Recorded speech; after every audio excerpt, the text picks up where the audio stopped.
Hi, everyone. Doug Jenkins with the Findlay-Hancock County Chamber of Commerce with you on our YouTube channel again, where we've been going over some of the ideas and concepts that businesses need to take into consideration, not only as we've been seeing our way through the COVID-19 shutdowns, but now as we start to get back to work and start reopening businesses.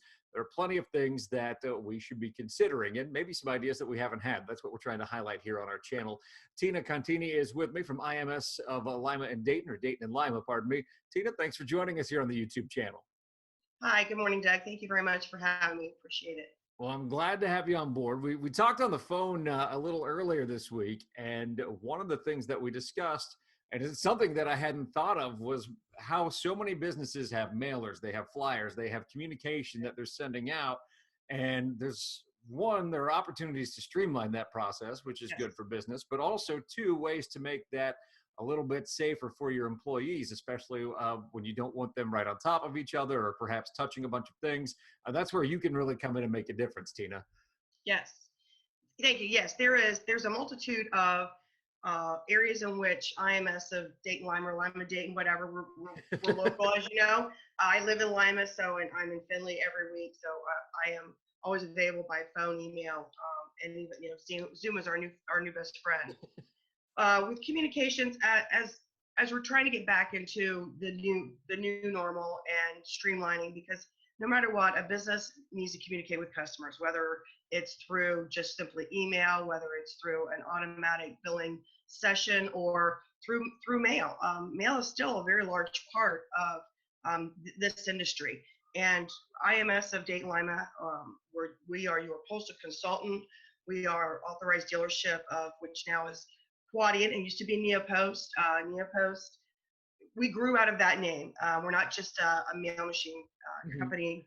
We handle software with this shipping software. We partner with UPS, FedEx, DHL, and some of the LTL companies to help with postal discounting, shipping discounting. So that's a whole side of itself. And there's been so many changes with USPS and guidelines and pricing that I want to be a source of information for everyone, to just to have a conversation on how you're getting your communication out. And again, as we're talking about being safe and being productive as we're slowly getting back to work, we have low-end folder inserters. We have other types of resources to help you maintain getting those communications out to be a paper document, with just one person being able to do the entire process, from it being ran through a software program to put what's called a 2D barcode onto a document, print those out and drop them into a folder inserter, and they're able to be folded and inserted, whether it's 3 pages going to Marianne Smith or 5 pages going to Doug Jenkins or whomever. I just want folks to know that we have a wide variety, and there's a lot of changes out there that maybe companies don't realize, that I just want to be a source of information. Tina, let's walk through the process of what this looks like if you're not using a service like this. When it comes to doing those inserts, things like that, what are companies typically doing? And we can kind of go from there about how that perhaps needs to change, or at least be thought about as we get back to business here. If customers currently are just doing things by hand, that's how it's done. They're printing out their statements, communications, invoices, whatever, and you have maybe 3 or 4 people that spread them out and separate the 1 to 2, 3, 4, 5 pages. They're hand folding, stuffing, putting in envelopes. So there's a lot of contact. There's a lot of contact from the envelopes, from them being passed to one point to another. There's also, as folks maybe start trying to wear gloves, there's an opportunity for some human error where 2 pages get stuck together that shouldn't be. You've got a customer now who got someone else's invoice. That is not a good situation, especially if there's some type of HIPAA involved. If it's a very confidential piece of information, that could be very costly, fines and so forth. But when we're talking about streamlining, we're talking about immediately running your documents, how you use your own software. We do have a piece of software. You think of it as a filter, and it just puts things in order, zip code order, batches, multiple customers into the same grouping. You print them on whether your printer or a type of copier or device. You pull them from that device, drop them into a folder inserter. You've got one person that's handling all that documentation versus there are some companies, like I said, that have multiple people touching multiple pieces. And as we're getting back slowly, maybe not bringing in your entire team, that 5 or 6 people that used to do this process now is one person. So again, he or she's trying to rush, trying to get it through. Maybe they've got 3 or 4 other jobs that they need to do besides this documentation.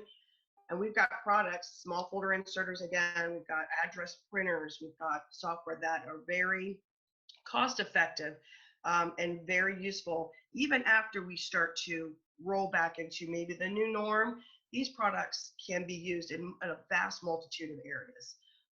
But that's kind of what we're trying to help folks do is, again, eliminate the multiple touching, the multiple people that are close together, being able for one person to go into one room, do all of the invoicing, billing, and statements, and it be completed. So Well, we're trying to.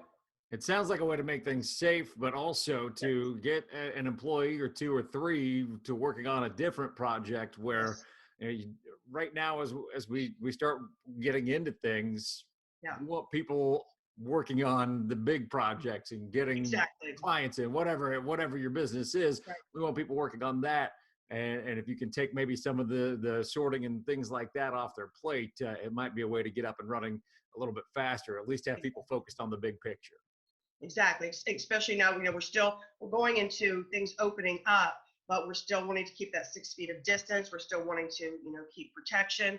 And again, you want your employees to come back and feel safe and also maybe not so overwhelmed, because again, you may have a fewer staff coming in and that one person may be doing a plethora of jobs. So being able to process one area, that's very important because you need revenue to come in. And it could be processing checks, processing, again, invoices, statements. You need that to come back as quickly as possible. So being done correctly and promptly the first time and getting out is going to be a benefit to this business that's now getting back into full production.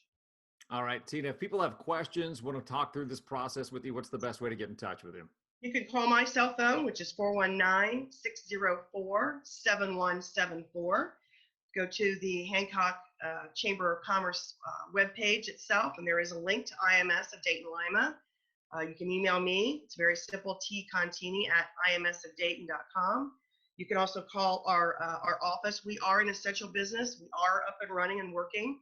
Our technicians, that for those that are current customers, if you've seen our texts come in, we're using full safety and precautions. That would be with any new customer.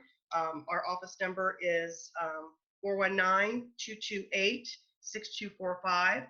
I will Zoom, I can email until we kind of get back to seeing vendors one-on-one and just have a discussion. There's no cost, no obligation, but I can just do a review and give you an ROI on a product or service. All right, Tina, we appreciate your time today. And again, we'll be highlighting the different ways businesses can get back to business here on our YouTube channel. Make sure you subscribe to that. Also, like us on Facebook as well. We're doing a lot of things over there, including live videos with some of our members who have found creative ways to operate during the COVID-19 pandemic. We'll be highlighting some of those throughout the weeks as well. I'm Doug Jenkins with the Findlay Hancock County Chamber of Commerce.